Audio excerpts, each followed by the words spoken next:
I'm extremely happy to celebrate the launch of a very timely and a very, very important report by Navdanya International.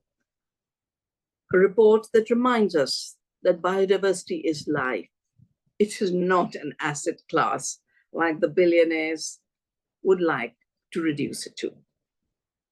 And we show how all these new tricks, new languages of biodiversity credits, etc., that pretend that money will suddenly come to the service of the earth and local communities, we show that it is just the next step of the continuation of bio-imperialism. Just taking the alienation deeper, the separation deeper, is based on a false ontology, because it makes us think that money is what runs the world, money is the currency of life. But life is the currency of life, and money cannot turn into life. Even though with the creation of the East India Company in 1610, the currency was redefined as money, and using money to make profits was defined as what life was about. But it's also based on a false epistemology, a false knowing. It's been called pathological epistemology by Gregory Bateson. As if by not knowing the world we are part of, not knowing who we are, that we are part of biodiversity, that becoming part of a dumb money machine, we're going to be able to protect biodiversity. 80% of the biodiversity today is on 22% of the land where indigenous ways conserve, use, regenerate biodiversity. And the indigenous ways are ways of women, ways of indigenous people, ways of small farmers.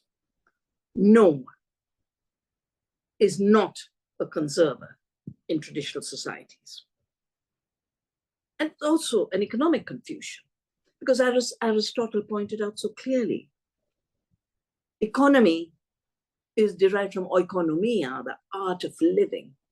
And when we live in peace with biodiversity and the earth, we are practicing the art of living.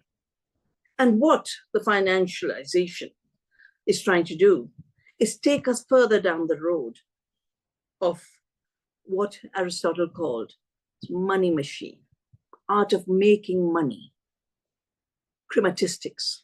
This is just another step of chromatistics. And finally, it is abuse of democracy. We are members of the Earth family. We participate in biodemocracy. That's what provides our needs. That's what provides us life, our food, our water, our breath, our energy. Financialization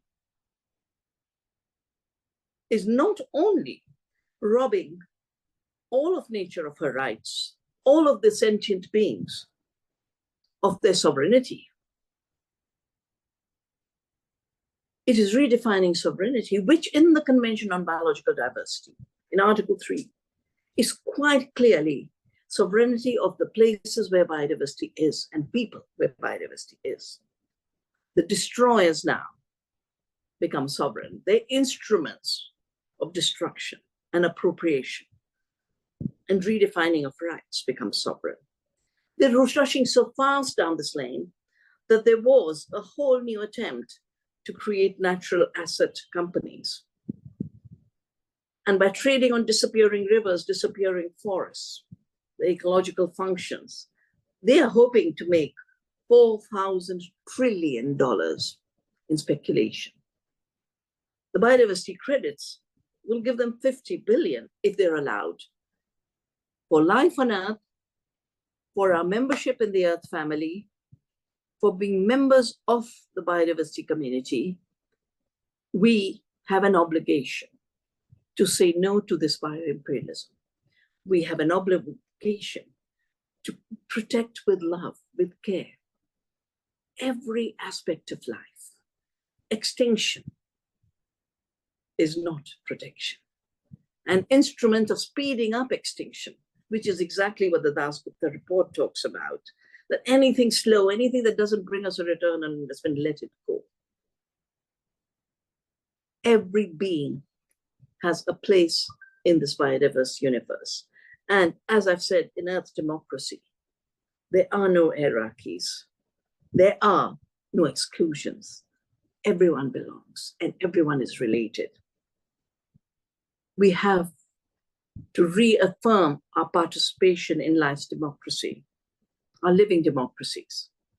And we have to absolutely refuse the dictatorship of the financial giants, like we have repeatedly said no to the patenting of life, to the poison cartel poisoning the planet.